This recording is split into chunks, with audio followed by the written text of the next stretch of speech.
Hello everybody and welcome back to Let's Play Baldur's Gate, the Enhanced Edition, Part 2. So this is up a little bit later than I anticipated. I did intend to get it up straight after the introduction video, but shall we just say that things transpired against me yesterday and I couldn't get it up in time. So here it is instead for you today, something fresh for you to watch. I hope you enjoy it. So anyway, here we are, stood outside the Candlekeep Inn. Having been given by our foster father, as we look to the inventory screen here, 150 gold pieces, and told to buy what we must to prepare ourselves for our journey. Now, this is a bit of a strange situation for Godan. He was expecting in the near future to have a war of words with Gorion about wanting to leave to become an adventurer. That was his plan, but it seems Gorion got in there first and has instructed us that we're leaving anyway. He's remaining tight-lipped about what's going on and has a little bit of a foreboding feeling about what's to come, but also a tang of excitement as we are finally getting to leave Candlekeep and experience the outside world. So a bit of a mixed bag of emotions for Godan, but nonetheless, on the whole, he's looking forward to it. So this is our inventory screen where we can equip our items, and we've got our backpack down here and we can throw things away. So that's that screen. A few of the base stats on the right hand side. In terms of the stats, if we go to the character record screen, we have the stats that we went through in the introduction, his main stats here. Down the side we have some of the more intricate stats based on Dungeons and Dragons. Don't intend to go down these with a fine-tooth comb. The main reason is they just sort of work in the background. We'll try and raise them where we can, but we'll just let them do their stuff whilst we focus on more important issues like fighting and the story and things like that. We'll just let these work their magic. But we do get a few ability bonuses to hit and do a few points of extra damage due to our strength, things like that. And we have no current resistances. In terms of the stats down here, the main ones, we have our hit points. This is the easiest one to remember. We have our damage. It's based on a dice roll, so it's sort of a random number between 5 and 10 at the moment. Our armor class determines how hard it is for our opponents to hit us, and the lower this number is, the better. So as it goes down towards 0 and into the minus numbers, that is a better armor class on this version of Dungeons and Dragons. And this is our Thaco to hit, an armor class of 0. It determines how easy it is for us to hit our opponent, and I believe the lower this number is, the better as well. So we're looking to lower these numbers where possible and get these numbers up. In a nutshell. The rest of the screens on this side, we've got the map, which in this version of Baldur's Gate, the Enhanced Edition, we get all the towns, I believe, are not covered in shroud like they were in the original game, which is handy for us. Less time having to wander about blindly. But in the wilderness, I do think that the shroud is still present. We have the journal. Of course, our inventory, the character record, and some mage and priest scrolls and books for spells for those particular classes. We're neither, so we don't have anything just yet. But they'll become more prominent when we add members to our party. So there you go.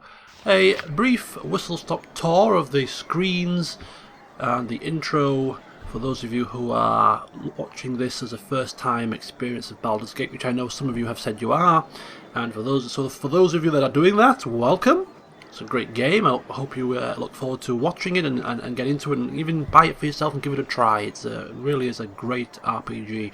And for those of you that aren't a first-timer, welcome back. So, without further ado, let's press on with the story. So, Godan finally gets to leave Candlekeep. He thought the day would never come, but now that it's here, he can't help but feel he's going to miss the place. Before purchasing his supplies, he decides to take one last tour of the grounds, partly to say his goodbyes, and partly to pilfer any additional items that may be of assistance on his travels. Upon setting off on his final lap, the first person he stumbles across is Philidia. Hello there. So here is Philidia. Our first encounter of the morning. It is about 7 o'clock this morning, and we're just, as explained, we're just going round Candlekeep, and having one last lap, if you will, speaking with the people and just committing them to memory, because it might be a while before we're ever back here. And here's Philidia. So she has lost her copy of the History of Halrua, and she wants us to go and find it for her, which we won't mind doing because we're looking for opportunities to raise coin, and she has been generous to us in the past when we have found her items for her. So I suppose we'll agree. She'd lose her head if it wasn't screwed on. Absent-minded. The only reason Philidia seems so absent-minded is because her mind is filled with thoughts of the next opportunity to roll in the hay with a stable boy. Godan can't believe nobody else has picked up on this. It doesn't take Elminster to realise that there is a reason that her lost items always appear in the hay. Whilst deep in thought about how he could extort Philidia for some extra coin to keep this secret, Godan notices the priest quarters and decides to go inside to see if there are any potions that he could take with him. Hello. Okay, so Godan slipping into the priest's quarters to see if he could find some potions or healing elixirs to pilfer for his journey, and he's been accosted by a random stranger whom he does not recognise. Oh, goody goody, I've gone and found you first. You are the ward of Gorion, no doubt. And, well, yes, we are. We do not recognise you, and asking who he is and what the hell he's doing here. Who I am is unimportant, but who you are is very much so. I apologise for this dirty bit of business, but I must seek your death. A pity, I know, but it would seem your head is worth an exceptional amount to me. I heal you myself, and I need not share credit with anyone. So Godan forced to make use of his quarterstaff here at this rather early hour in the morning. Right, just a quick note about the combat system. It's turn-based like Knights of the Old Republic, and I have it pausing at every opportunity. So what I intend to do is, if it's pausing at moments that I don't need it to pause, I'll just remove them one by one. But it's pausing at every opportunity at this moment in time. Anyway, oh, and straight away, Godan taking a bit of a blow. It's only done 1 damage, but it's a glancing scratch. Not so happy about that. Come on, use your training, Godan. Maybe it's the reflection of the fire. It caught his eye and just put him off a little bit. Oh, he's taken another blow. Oof. Glancing off his right shoulder, I imagine. Come on, Godan. It's too early. It's 7 o'clock. Or is it 8 o'clock? It's 7 o'clock still. Oh, he's taken another blow, and this is... It's going to have to retreat in a second. Run outside screaming for help. Come on. Come on. Boom. Bam. A home run straight to the side of the head. Finally puts the intruder down. Whew. Wow. Took a few blows there, didn't you, Godan? 3 glancing strikes. Well, you better brush up if you want to survive in the field, I'll tell you that much. Godan looks at the stricken intruder lying in the pool of his own blood in a state of shock. How on earth could somebody breach Candlekeep security like this? The place is supposed to be a fortress. This certainly wouldn't have happened if he was captain of the guard. He is quickly brought to his senses when he realises what he came in the quarters for in the first place, and he commences searching for useful plunder. A dagger, a warhammer, and a smattering of coin on a desk. Certainly not rich pickings, but it'll do. Before leaving, he also picks up Shank's dagger, wipes it on his breeches, and puts it in his pack. Okay, so here's Parda. Obviously has heard the commotion and noticed that we have a cut above our brow. Not kidding, mate. What's wrong, child? Something in your eyes tells me that something is very wrong indeed. Yeah, something is very wrong. There's a man in there and he's tried to kill us. I don't think we'd quite come out with something like this, but yeah. Explaining what happened. Hurry then, child. Equip yourself at the inn and go join Gorion on the steps of the library. I had a sense something like this might happen. So another person that's sensing something. It seems that everybody knows here what's going on apart from me. Anyway, on to the book, shall we? And there it is. The History of Halrua. The cumbersome tome can be seen protruding from one of the bales of hay. Godin removes it and places it into his pack before taking the time to see what Dreppin the drippy stable boy has to say. What do you need? Okay, here's Dreppin explaining about the book. We already found that. What do you need? And now moving on to explain that Nessa has been sick. Nessa being the cow, of course. And he needs a potion of antidote to cure her from Hull, who stayed up drinking last night and got hauled out of bed to man the gates. Okay. An antidote? For a cow? Godin certainly won't be assisting Dreppin in any of his requests, and certainly if it involves wasting such a valuable potion on a smelly, bovine monstrosity. Candlekeep shall have to make do with the reduced milk output for the time being. These walls contain the world's knowledge. So this is the Temple of Ogma. Temple services. Always a welcome sight in the wilderness, I suppose. You can get a variety of services. You can heal yourself, dispel magic, get rid of poison, and raise the dead. I imagine we'll be using that a fair bit. Quite costly, though, these services. We can donate some coin to increase our reputation. Our reputation affects how people treat us and also the prices that we pay in shops. The higher it is, the better. Some of our actions may lower it or raise it, depending on what we do. We have a variety of potions and elixirs, an antidote as well. And we can sell some things to the temples, although they only take limited items. And there's an identify service, which means that we can use these guys, or a lot of the other shops as well, to identify items that we don't recognise. I think it costs something like 100 gold pieces, but that's a service that they can render, if appropriate.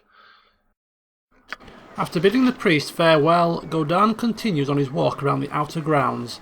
Approaching the storehouse, Jondalar beckons Godin closer, but he simply ignores him. He simply can't face another sparring bout, especially not having just tasted real battle. Instead, he makes his way towards Reaver, remembering that he had one last chore to carry out.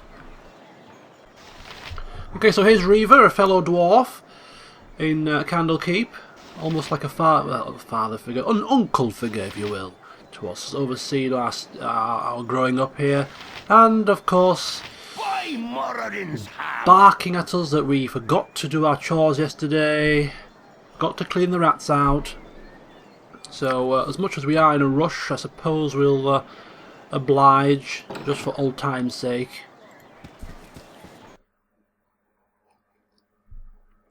And rather unfortunately, we have a couple of cats in here which are not doing their job, and thus we have to kill the rats ourselves. Right, off we go again.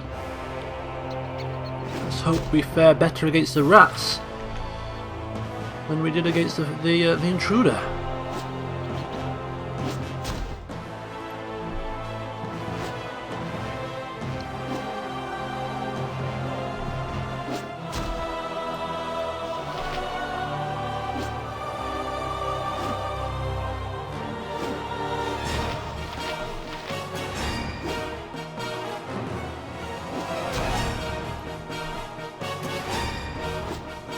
Okay, just going through the motions here. It shouldn't be very tough to squish a few rats.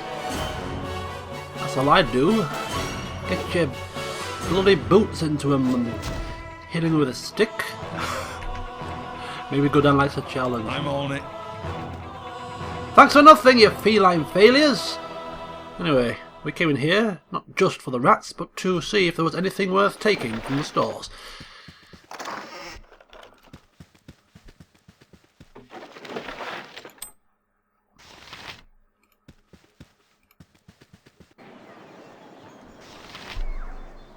By Moradin's ham! Ah, yes. Kill them like the rats that they are. A glorious battle, unlike any this world has ever seen. Here's 5 gold pieces. Don't spend it all in one place. 5 gold pieces. Thank you ever so kindly. 5 gold pieces for not but a minute's work. Not a bad trade-off. Under normal circumstances, Godin would have handed the coin to his drinking fund for later that evening, but now it'll probably buy him something to help keep him alive. He shakes Reaver's hand and then continues on towards Hull, who is looking a little worse for wear. And here's Hull, one of the watchers, explaining that he woke up late, he's hungover, and he's left his sword in his chest at the foot of his bed. He wants us to get it for him quick before the gate warden catches him without it. Also mentioning that there's an antidote in there as well. So he's currently manning the gate with a wooden stick. Welcome to my world, Buster. Our rules are very strict. Soon be gone, will you? Aye. Grian asked me to teach you a wits about the finer arts of mass combat before you leave. Can I pique your interest with it, Godin? No. Godin simply explaining that we're in a hurry and we can't spare the time. Asking us if we're sure. We are sure. We're training to be a gate warden, don't forget. A watcher. So, we don't require any extra training, thank you. Aye. You be as you've always been then. Worse than trying to talk sense to Ulrond himself. Now there be duties that need be attending. And I'll not suffer a brat like you any longer. It's nice. Brat. Godin decides to pop into the Candlekeep infirmary to get his recently acquired scratches looked at. Right, what's this then? Once inside, he's faced with dull moans and groans, an almost unfathomable stench and an unbearable heat. He has no desire to linger and speaks with the priest. No, excuse me, but I'm late for my classes. Hey there, no time to chat. I have a mountain of dishes to tackle. Okay. These walls contain the world's knowledge. So there's a priest of Ogma inside what seems to be a hospital here. And saying that we look healthy. Offering if we need a potion. Yes. Potion would be excellent. Thank you so kindly. So he's given us a healing potion. Lovely.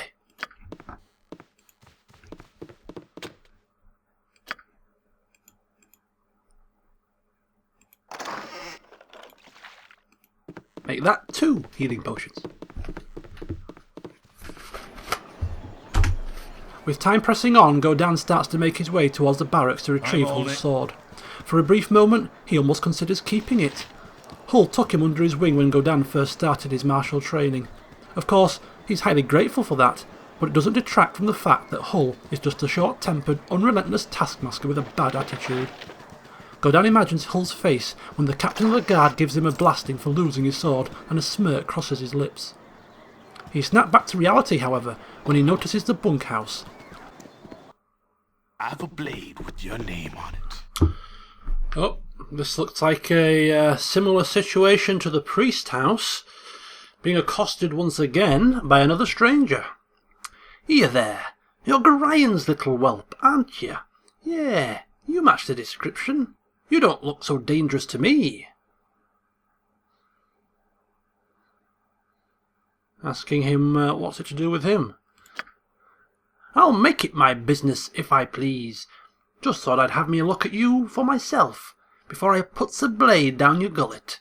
Someone seems to think you're trouble, so I'm going to use your head for a ticket out of the gutter. I'm just a little street trash hood, they say, but I'll show 'em. Right, ding ding, round 2, defend yourself, go down. This time let's see if we fare better, but oh, it takes another blow. And he gets a counter-attack in there. Took a blow, but a quick counter-attack while Carbos's guard was down. And voila, job done. I'm on it. Once bitten, twice smitten. The second time now that Godan has been attacked, and this surely is not a coincidence. Somebody is out to get him. I'm on it.